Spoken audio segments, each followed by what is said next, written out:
नमस्कार, मैं मोहम्मद आसिफ और आप देख रहे हैं SPN 9 न्यूज। क्या गुलाम नबी आज़ाद फिर से कांग्रेस में वापसी करेंगे? क्या गुलाम नबी आज़ाद ने जो फैसला लिया है क्या वो सही है? क्या गुलाम नबी आज़ाद बहुत बड़ा उलटफेर कर सकते हैं?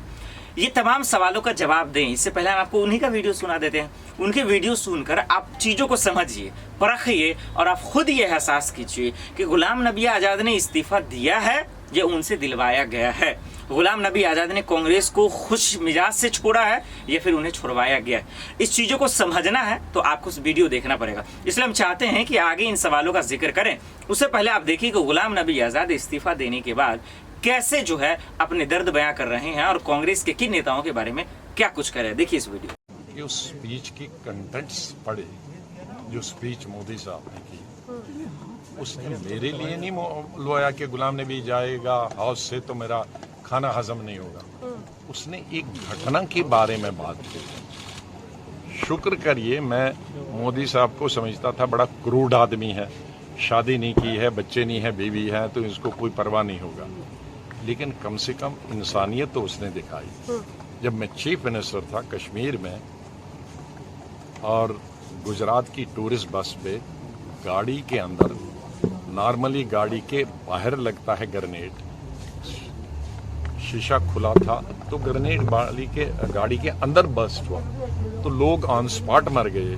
किसी टांग नहीं थी, किसी की यहाँ नहीं थी, जख्मी हो गए। तो जब सीएम का गुजरात का फोन आया तो आई वॉज क्राइंग, रो नहीं रहा था, क्राइंग जोर जोर से, तो मैं रो रहा था। तो मोदी साहब ने फोन मेरे ऑफिस वालों ने कान में दिया तो मैंने कहा भाई मैं बात नहीं कर सकता हूँ। तो उन्होंने आवाज मेरे रोने की सुनी।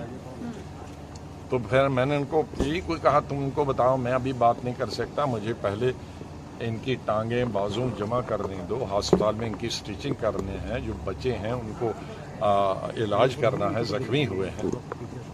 फिर दिन भर वो किया।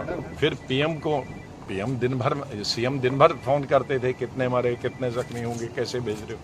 पीएम से मैंने जब फोन किया कि मुझे 2 जहाज चाहिए, एक में जख्मी भेजने हैं और एक में मुझे जिंदा ये लाशें भेजनी। जब मैं 4 बजे फिर उनको सियाफ करने गया जहाज में तो लोगों ने फिर रोना, मेरी टांगें, नाराजगी नहीं दिखाई ना। किसी बच्चों ने कहा मेरे बाप दे दो, पिताजी दे दो, किसी ने कहा मेरे पति दे दो या बीवी दे दो। तो मैं फिर फूट फूट के रोया, जो किसी की टेलीविजन ने दिखाया भी है। फिर उस वक्त पीएम ने आया, ये सीएम गुजरात का फोन आया, अरे स्टार्ट हो गया। मैं बोल नहीं सकता, उसी चौक में मैं जब रहा था तब देखा। उसको देखकर उन्होंने किया तो ये कौन सी बुरी बात, ये मेरे लिए नहीं। मैं कोई किराएदार नहीं हूँ कि मैं यहाँ से चला जाऊंगा। आज क्यों ऐसी स्थिति बनी कि आप अपना ही घर छोड़कर चले गए? किराएदार से बुरी स्थिति होगी क्योंकि घर वालों ने घर छोड़ने पे मजबूर किया। घर वालों ने घर छोड़ने पे मजबूर किया और जहां घर वालों को लगे कि ये आदमी नहीं चाहिए और आदमी को भी लगे कि यहाँ हमको पराया समझते हैं, तो अकल आदमी, मंद आदमी का काम है कि वो घर छोड़ के निकल जाए। आपने देखा इस वीडियो को और देखने के बाद आप समझ गए होंगे कि गुलाम नबी आज़ाद जो हैं दरअसल चाहे वो राहुल गांधी हो, सोनिया गांधी हो या फिर कांग्रेस के तमाम हाईकमान पर हमला बोलते हुए नजर आ रहे हैं। उनके शिकायतें कर रहे हैं, उनके बारे में बता रहे हैं कि किस तरह से हमें जलील किया गया, किस तरीके से हमें परेशान किया गया। यही वजह है कि हमने ये फैसला उठाया है।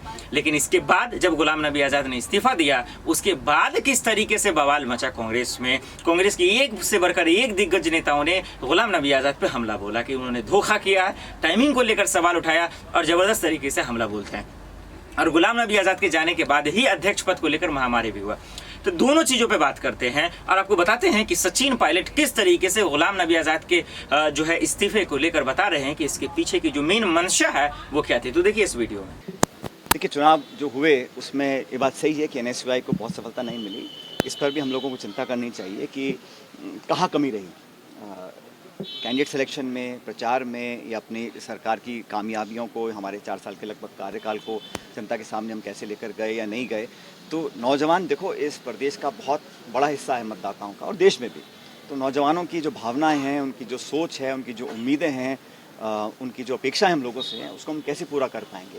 क्योंकि लगभग 14 मेरे ख्याल जगह चुनाव हुए थे, वहाँ सफलता नहीं मिली। तो ये एक निश्चित रूप से इस पर पार्टी को भी और छात्र संघ का जो हमारा संगठन है उसको भी चिंता करनी चाहिए कि ऐसा परिणाम क्यों आए, क्योंकि शायद पहली बार ये बहुत सालों के बाद ऐसा हुआ कि हम लोग कोई भी यूनिवर्सिटी का चुनाव नहीं जीत पाए।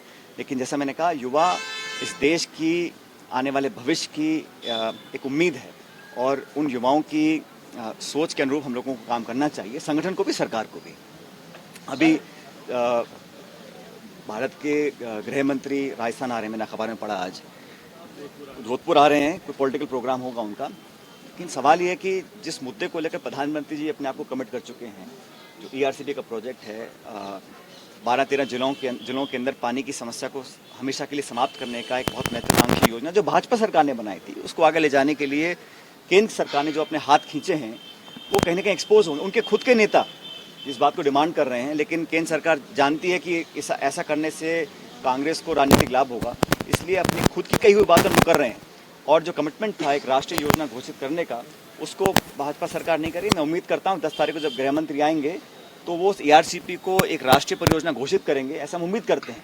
बाकी तो आप आएँ, भाषण दें, अपनी पार्टी का कार्यक्रम करते हैं, कोई दिक्कत नहीं है। लेकिन जो आपके प्रधानमंत्री जी ने कमिटमेंट राजस्थान की ज़मीन पे किया था, उसको आप झुटला रहे हैं, उससे पीछे हट रहे हैं। ये बदनीयत मैं समझता हूँ जनता बर्दाश्त नहीं करेगी। तो 10 तारीख को जोधपुर जब गृह मंत्री जी आएंगे, मैं उम्मीद करता हूँ कि वो ERCP को एक राष्ट्रीय घोषणा घोषित करेंगे, क्योंकि ये जनता की मांग है, उसमें कोई पॉलिटिक्स नहीं है। इसमें 13 जिले जो हैं उन लोगों की जो प्यास है, ज़मीन की जो प्यास है, लोगों की प्यास है, वो हमेशा के लिए मिट सकती है। और ऐसा नहीं है कि केंद्र सरकार ने बड़ी परियोजनाएं नहीं दी। अब जब आप बुलेट ट्रेन बना सकते हो, आप इतने बड़े बड़े स्टैचू बना सकते हो, आप हज़ारों करोड़ रुपये सेंट्रल विस्तार के लिए दे सकते हो, तो राजस्थान के जो 13 जिले हैं इनके प्यास बुझाने के लिए सरकार क्यों नहीं काम कर रही है।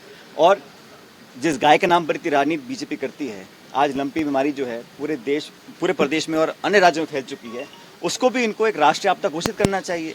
जब गाय मर रही हैं तड़प के, केंद्र सरकार मदद नहीं कर पा रही है, राज्य सरकार पूरे संसाधन झोंके हुए है, फिर भी पर्याप्त मदद नहीं मिल पा रही है, तो एक राष्ट्रीय आपदा को घोषित करना चाहिए ताकि गौ माता। आपने दोनों वीडियो को देखा और दोनों वीडियो को देखकर आप समझ गए होंगे कि सच्चाई इसकी क्या है। सच्चाई यही है कि गुलाम नबी आज़ाद दरअसल अब बीजेपी में इसलिए जाना चाहते थे या फिर पार्टी बनाकर इसलिए गठबंधन करना चाह रहे हैं क्योंकि कुछ मलाई मिल जाए, क्योंकि अब उन्हें जो है किसी भी सूरत में कांग्रेस में, क्योंकि विपक्ष में है, अभी वो इतनी मजबूत है नहीं, तो उन्हें लगता है कि शायद कुछ नहीं मिल पाएगा। यही वजह है कि उन्होंने ये फैसला लिया। देखना होगा कि सोनिया गांधी उन्हें मनाएंगी और क्या वो कांग्रेस में वापसी कर पाएंगे, ये सबसे बड़ा सवाल है। आज के लिए इतना ही, मुझे दीजिए इजाजत और आप देखते रहे SPN न्यूज़। नमस्कार।